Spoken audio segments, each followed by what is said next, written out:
इसलिए 2014 के चुनाव के रिजल्ट जब भारत में आए तो भारत के मीडिया ने क्या लिखा वो सब आपके सामने मौजूद है। और कुछ तो मीडिया के इतने महान लोग थे कि रिजल्ट आने से पहले कह रहे थे कि अगर ऐसा रिजल्ट आया तो हम देश छोड़ के चले जाएंगे। अभी तक नहीं गए।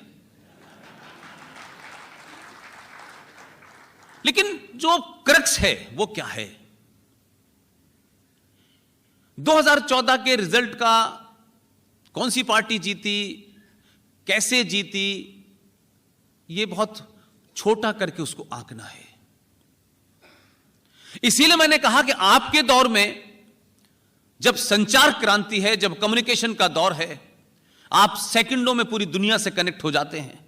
आप अपने मन की बात आज कह पा रहे हैं।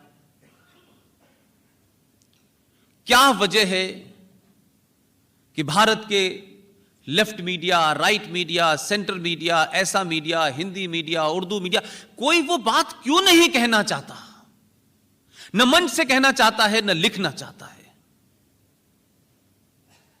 आप कोई बात एनालिसिस करें, वो मेरे अपने हक में जाए या न जाए, लेकिन बात सच होनी चाहिए।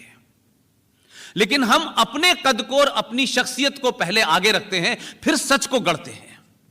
यह विडंबना है हमारी।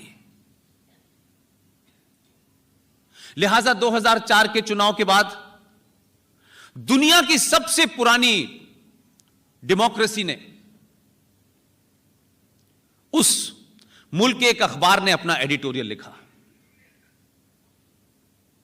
और देखिए, उनका कोई एजेंडा भारत में हो सकता है, कई किस्म के एजेंडे हो सकते हैं, लेकिन फिर भी इतनी ईमानदारी कम से कम एडिटोरियल पेज पे तो दिखाई उन्होंने। हमारे यहां तो एडिटोरियल पे भी झूठ बोलते हैं और खबर में भी झूठ बोलते हैं। अपने एडिटोरियल में वॉशिंगटन पोस्ट ने 2014 में लिखा कि आजाद भारत में 2014 में पहली बार भारत में भारतीय सरकार बनी है।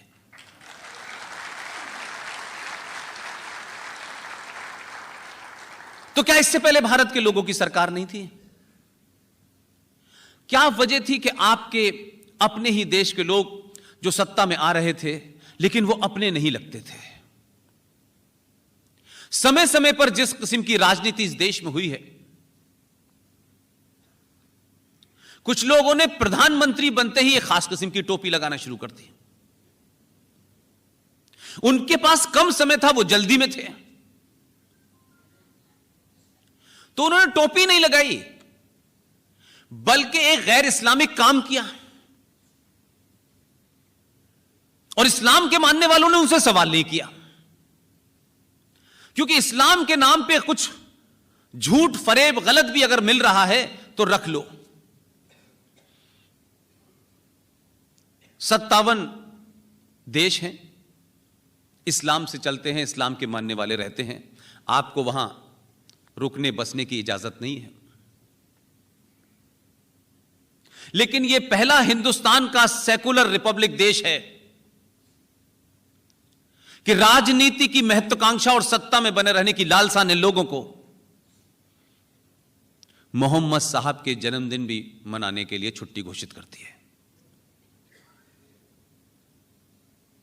मोहम्मद साहब किसी के पैगंबर हैं, उनकी शान में गुस्ताखी नहीं होनी चाहिए,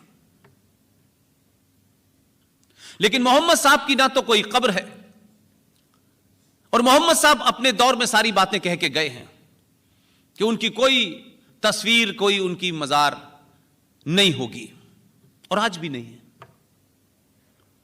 और कहीं किसी देश में सुना है कि मोहम्मद साहब के जन्मदिन पे सरकार ने उनकी छुट्टी घोषित की है। लेकिन हमारे यहां किसी को खुश करने के लिए, दुख तो मेरा यह है कि इस देश में 30-35 करोड़ मुसलमान रहते हैं, कभी उन्होंने भी नहीं कहा कि यह गैर इस्लामिक काम है। ठीक है, आपको हमसे बड़ी हमदर्दी है, आप हमारे बच्चों को पढ़ाई के लिए ट्यूशन दे दें, कुछ कॉलेज बना दें, लेकिन यह मोहम्मद साहब की छुट्टी अगर आप करेंगे तो सबसे बड़ा सवाल यह खड़ा होगा कि मोहम्मद साहब की बर्थडे मनाएगा कौन? यह तो मुसलमानों को पूछना चाहिए था क्या मोहम्मद साहब की बर्थडे या उनका जन्मदिन उनके दामाद के कातिल बनाएंगे, उनकी बेटी के हत्यारे बनाएंगे, उनके नवाजों के हत्यारे बनाएंगे या अली बनाएंगे? कौन मनाएगा पहले यह तो तय हो जाए। लेकिन छुट्टी का एक पॉलिटिकल मैनिफेस्टेशन है, वो छुट्टी करके चले गए और ना ही किसी ने इस पे फतवा जारी किया कि यह गैर इस्लामिक है, यह नहीं होना चाहिए। वो लोग फतवा इसलिए जारी नहीं कर पा रहे कि ना तो उनका मुसल्लत ईमान है और ना वो सही माने में मुसलमान है।